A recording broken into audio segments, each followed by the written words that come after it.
The year was 1783, and the British Empire stood at a crossroads with its American colonies lost after the War of Independence. The question arose, where would Britain send the increasing number of prisoners overflowing its jails, and hulks moored on the Thames?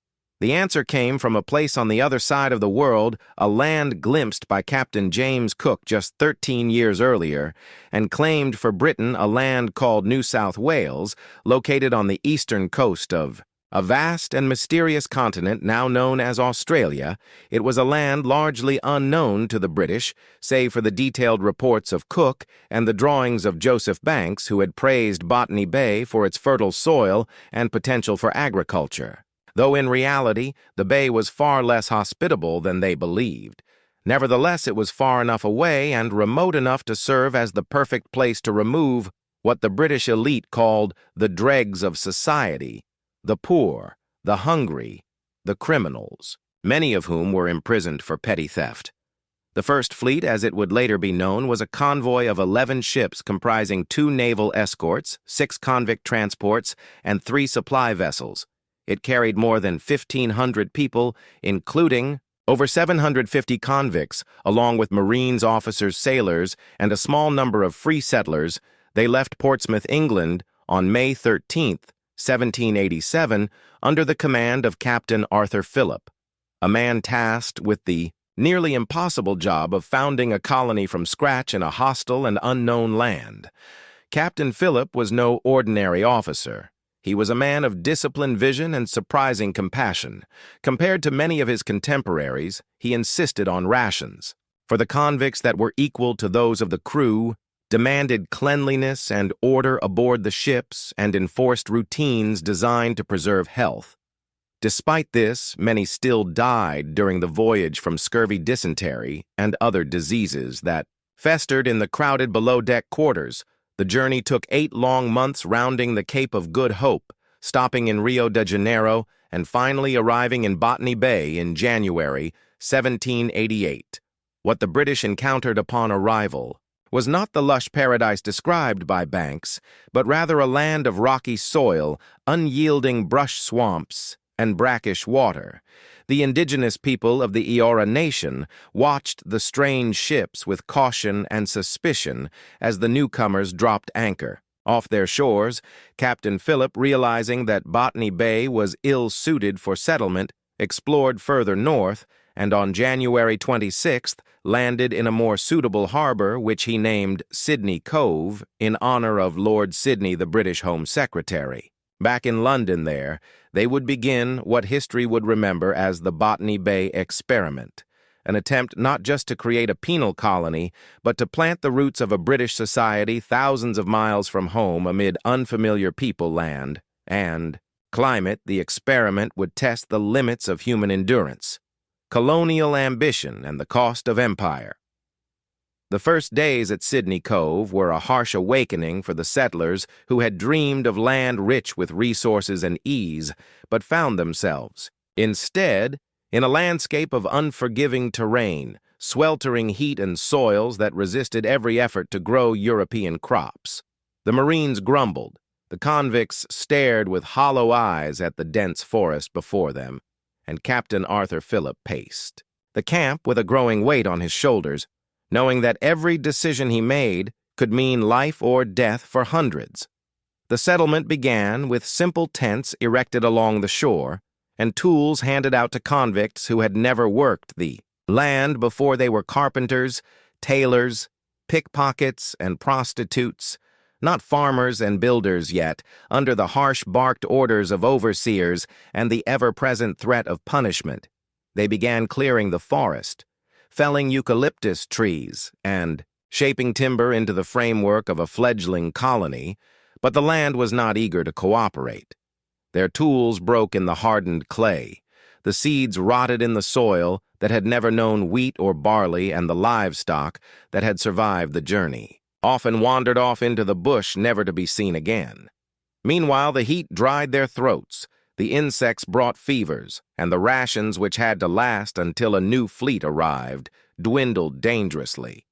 Low tempers flared between the Marines, and the convicts, and between the settlers and their leaders as hunger and hopelessness seeped into every corner of the camp. Among the convicts was a man named James Roos, who would become vital to the colony's survival. He had once been a farmer, and when Captain Phillip learned of his experience, he granted him a small plot of land to experiment with crop growth. Unlike others, Roos studied the local environment, watched the rhythms of the sun and seasons, and slowly began to adapt his farming methods to suit the land. By the end of the first year, his plot was producing food, and he became the colony's first emancipated convict, given his freedom in exchange for his agricultural knowledge. His success offered a flicker of hope and prompted Phillip to encourage more convicts to apply themselves to farming in return for land and liberty. Yet progress was slow and nature was merciless in the second year. Drought came to the cove. The thin creeks dried into cracked beds, and the settlers stood helpless as their already meager crops withered in the heat. Their stores had been stretched to the edge, and the long-awaited second fleet had not arrived. When the rain finally fell, it came not as gentle salvation, but as a torrent that washed away topsoil and turned the earth into choking mud. It was in this chaos that the convicts and Marines began to hear whispers about the people who had lived on this land for thousands of years. The eora they moved with ease through the bush, hunted, without damaging the balance of the land, and seemed to survive where the British struggled, but communication was difficult and relations were strained. The initial meetings between the two groups were cautious, but quickly turned violent as misunderstandings. Fear and the arrogance of the colonizers fueled hostility. Captain Phillip, however, remained committed to peaceful relations. He knew that to survive the colony would need the knowledge and goodwill of the eora. In a bold move, he ordered the capture of 2 indigenous men, hoping to learn their language and customs to foster understanding. One of these men, Penal, would go on to become a bridge between two worlds. Invited into Phillip's home, taught English, and later sent to Britain to meet the king, he would become both a symbol of cooperation and of the painful cost of colonial encounter as he struggled to navigate his dual identity and the dislocation that came with it. Meanwhile, the colony teetered on the edge of collapse. Disease swept through the camp, bringing fever and death to settlers already weakened by hunger and exhaustion. The burial grounds filled, and prayers were whispered into the evening wind as the sun dipped behind the treetops. Yet amid the despair, there were signs of resilience. Children were born and learned to walk on Australian soil. Huts were raised from wattle and daub. Small gardens began to yield vegetables, and the settlers even began to explore further inland mapping, rivers, hills, and valleys. For future expansion, each day was a test of endurance, a gamble of survival in a land that punished the careless and rewarded the patient. By the time the second fleet arrived, it brought with it a tide of horror. The new ships were overcrowded. The convicts starved and beaten, the decks soaked in the stench of death. Nearly a third of those on board perished before arrival, and those who survived stumbled ashore as ghosts of themselves, covered in sores, eyes, sunken ribs poking through skin. The fresh supplies were welcomed, but the cost in human life was staggering and earned the fleet a reputation of infamy. Phillip, though enraged at the treatment of the prisoners, could do little. He focused instead on stabilizing the colony, opening new farms, establishing rudimentary justice systems, and slowly creating a society where once only wilderness stood. The experiment at Botany Bay, which had shifted to Sydney Cove, had now become more than a penal dumping ground. It was becoming a settlement, a place of transformation where convicts became landowners and officers became governors, where British traditions collided with Aboriginal knowledge, and where the very foundations of modern Australia were being laid, not with grand declarations, but with sweat blisters, silent grief, and the relentless march of time. The penal colony that had begun in desperation was now rooted in determination, and its people, though broken in body, began to rise in spirit, forging identities in the red earth and whispering dreams into the eucalyptus wind. As the years passed, the colony at Sydney Cove grew, slowly pushing outward into the dense bushland, with each new clearing marked by backbreaking labor and the echo of falling axes. Yet the more the British expanded, the more friction arose with the Aboriginal peoples who saw their ancestral lands seized and sacred sites defiled by fences, fires, and foreign feet. Though Captain Arthur Phillip had initially pursued a policy of conciliation and understanding, his successors were less restrained, seeing the indigenous inhabitants as obstacles to progress rather than custodians of the land. Skirmishes flared into violence, and violence into bloodshed as settlers retaliated against resistance with brutal raids, torching camps and shooting indiscriminately the eora and neighboring clans. Fought back using intimate knowledge of the terrain to ambush supply lines and sabotage farms, turning the colony's expansion into a dangerous endeavor. Despite this, the British government continued to send ships filled with convicts, swelling the population and increasing pressure to claim more land beyond Sydney Cove. New settlements were established in places like Parramatta and Hawkesbury, with each outpost requiring roads, stores, soldiers, and laborers, creating a web of development. Stretching inland, but the soil remained poor, the climate unfamiliar, and the bush ever-threatening fires, floods, and disease remained constant threats, and many settlers continued to rely heavily on government rations, which were stretched thin by the growing population. Under these conditions, convicts who had served their time were offered small plots of land in hopes they would become self-sufficient farmers, but few succeeded, lacking tools, knowledge, and capital, while wealthy officers and free settlers received large grants along fertile rivers and imported labor, giving rise to inequality and resentment across the colony.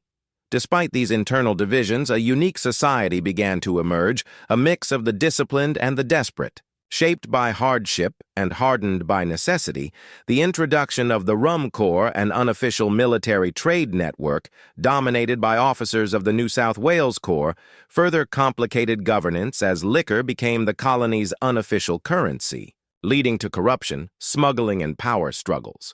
The arrival of Governor William Bligh brought conflict to a head as he attempted to curb the Corps' influence, but was ultimately overthrown in the infamous Rum Rebellion of 1808, marking the first and only military coup in Australian history. Yet amid political chaos, the population kept growing, convicts kept arriving, and the boundaries of the colony kept pushing outward, eroding the fragile coexistence with Aboriginal communities, whose populations were further decimated by smallpox, influenza, and other introduced diseases for which they had no immunity. Though some, like Bennelong, had tried to bridge the divide, most Indigenous resistance was met with indifference or force. And as the years passed, the memory of the land's first custodians began to fade from colonial records, replaced by maps, deeds, and declarations of ownership. What had started as the Botany Bay Experiment had now become a permanent colonial presence, with towns, roads, and farms spreading from the coast like the roots of a vast foreign tree. The original idea of a temporary penal settlement had given way to an irreversible transformation of the continent, its people and its destiny as former. Convicts became settlers, and settlers became landowners. The penal colony evolved into a society built not just on punishment, but on perseverance and the will to survive in one of the world's most remote and unforgiving landscapes. By the beginning of the 19th century, the Botany Bay Experiment had morphed into something far larger than the British had envisioned. It was no longer just a remote penal outpost, but the beating heart of a growing colony shaped by conflict, compromise, and the brutal power of endurance. Governor Lachlan Macquarie, who arrived in 1810, would prove to be the most transformative figure in this next chapter of the colony's life. Where previous governors had merely managed chaos, Macquarie envisioned a structured society, one built on ambition rather than just survival. He believed that New South Wales could become a reflection of British civilization if given the proper foundation. And under his leadership, the colony experienced a flurry of development. Roads, bridges, schools, hospitals, and churches began to rise from the red earth, many of them built by convict labor. The very men and women once deemed unworthy of British society were now constructing its distant mirror stone by stone. The convict system itself began to shift during Macquarie's tenure. He saw potential in reformed convicts and began granting them land jobs and, in some cases, government positions, which infuriated the wealthy free settlers who considered the emancipists beneath them. But Macquarie held firm, stating that those who had paid their debt to society and worked for the betterment of the colony deserved a second chance. It was a revolutionary idea at the time, and it laid the groundwork for a uniquely Australian identity, one that valued resilience and redemption over lineage and class. Macquarie's social reforms and infrastructure projects changed the face of Sydney and its surroundings, but they also revealed the limitations and costs of the penal colony system. As more convicts arrived, the labor force grew. Yet the demands of building and sustaining a society outpaced what the colony could support. Corruption remained rampant. The gap between the rich landowners and struggling emancipists widened, and tensions simmered beneath the surface, while convicts toiled to clear land, plant crops, and raise buildings. Many watched the wealth accumulate in the hands of a few powerful families whose land grants had been awarded not for toil, but for favor or birthright. The Rum Corps, though diminished after the Rum Rebellion, still held sway in local trade and politics, and disputes over land ownership and water rights became common, sparking court battles, fist fights, and in some cases violence on the outskirts of the growing settlements. Relations with Aboriginal communities continued to deteriorate as colonial expansion encroached further into tribal lands. Entire clans were pushed out or wiped out by disease and violent conflict, and though a few settlers and missionaries made attempts to learn from or coexist with Indigenous peoples, they were the exception rather than the rule. Many colonists viewed the Aboriginal people as a vanishing race, a tragic obstacle to the inevitable march of civilization. This belief justified massacres, forced relocations, and the creation of missions where surviving Aboriginal children were taken to be raised in European customs, severed from their families' culture and language. The land itself bore witness to this transformation. Forests were cleared, rivers dammed, hills flattened, and paths turned into roads, linking the scattered dots of British settlement into a fragile but growing network. In Macquarie's vision, every township would have a church, a courthouse, a school, and a market, and within a few years many did. But underneath the facade of order and progress, there remained the shadow of punishment for every free settler. With a plow, there were convicts in chains, toiling in road gangs, cutting through rock under the unforgiving sun, lashes on their backs and futures. Uncertain, the penal colony still bore the scars of its origins, and while some convicts earned their freedom, others died in obscurity, buried in unmarked graves, far from the homes they once knew. Still, the colony attracted attention back in Britain, as word spread that New South Wales offered opportunities for those willing to endure hardship. Some began to see it not just as a prison, but as a land of potential emigration. Increased slowly at first, with free settlers bringing families tools and livestock. Eager to claim a piece of the vast, untamed continent, their arrival marked another shift in the colony's identity. As towns expanded, industries took root, and a local economy began to flourish, with trade routes established between Sydney and other colonial ports, such as Hobart, and eventually settlements further inland and along the coast. The idea of permanence, set in the penal colony, had become a nation in the making. But the weight of that transformation was heavy. It rested on the backs of men and women who had been discarded by British society and sent to the edge of the world to vanish. Instead, they built a future, brick by brick, beneath the Southern Cross. They forged a culture from pain and perseverance, one that neither belonged wholly to Britain nor to the land they had seized, but something entirely new. As Macquarie's term ended, the colony stood poised for the next stage of its evolution, one where the questions of justice, identity, belonging, and sovereignty would continue to define its path forward. The Botany Bay Experiment was no longer an experiment. It was a living, breathing society, a patchwork of contradictions, hope, despair, violence, and tenacity, and its legacy would ripple far. Beyond the sandstone walls of Sydney Cove, into the wide, sunburnt interior where countless stories waited to be written, and where the ghosts of the past would forever whisper beneath the trees.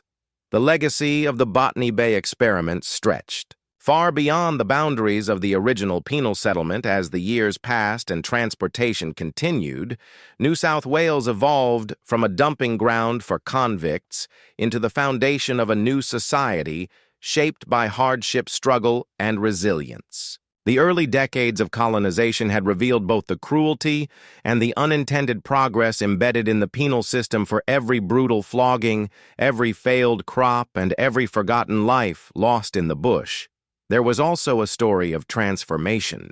Convicts who had arrived in chains found new purpose as farmers, builders, teachers, and even political voices. Some became prosperous landowners, others pioneers of trade and exploration, venturing into the Blue Mountains and unlocking vast stretches of land for agriculture and settlement. By the mid-19th century, the colony had grown so large and so diverse that its identity could no longer be solely defined by its penal origins. Free settlers now outnumbered convicts' towns had been established. Industries were emerging, and new waves of immigrants began arriving, seeking opportunity. Not exile, the transportation of convicts to New South Wales ended officially in 1840, but by then, the social fabric of the colony had been permanently woven with threads of both shame and pride. The children born in the colony, the so-called currency lads and lasses, were the first generation to identify as Australians rather than British exiles. They spoke with a distinct accent, carried an independent spirit, and viewed themselves as separate from the society that had sent their parents in chains. Their Australia was a land of second chances and silent grief, of opportunity forged through suffering. It was also a land that bore the deep scars of colonial violence as the frontier expanded. Conflicts with Aboriginal peoples intensified, leading to massacres, displacement, and dispossession that would take generations to acknowledge or begin to heal for Indigenous communities. The arrival of the First Fleet marked not the birth of a colony, but the beginning of invasion, dispossession, and the near destruction of cultures that had thrived for tens of thousands of years. The Botany Bay Experiment to them was not a tale of transformation, but of survival against an overwhelming tide. Yet within the colony itself, institutions matured, laws evolved, and a local government formed, eventually leading to the path of self-rule and federation. By the end of the 19th century, Australia was no longer merely a British outpost. It was a rising nation with its own identity, born from penal beginnings, but no longer defined by them. What began in 1788 as a desperate solution to overcrowded prisons had turned into one of the most significant social experiments in history, a forced migration that unintentionally laid the groundwork for a new country. Australia's unique national character, shaped by distance, defiance, and diversity, owes much to its convict past. From the rough egalitarianism of its early settlers to the persistent larrikin spirit that values rebellion over conformity. The echoes of Botany Bay continue to be felt, the sandstone buildings of Sydney, the names of streets and towns, the myths of bushrangers and explorers all trace their roots to those first battered ships that arrived under Captain Arthur Phillip's command. And while modern Australia grapples with the consequences of colonization, including reconciliation with its Indigenous peoples, it also stands as a testament to the power of endurance, redemption, and reinvention. The Botany Bay Experiment may have been born out of punishment and necessity, but its legacy is one of unexpected creation, a brutal beginning, that gave rise to a nation and a story still unfolding beneath the endless southern sky.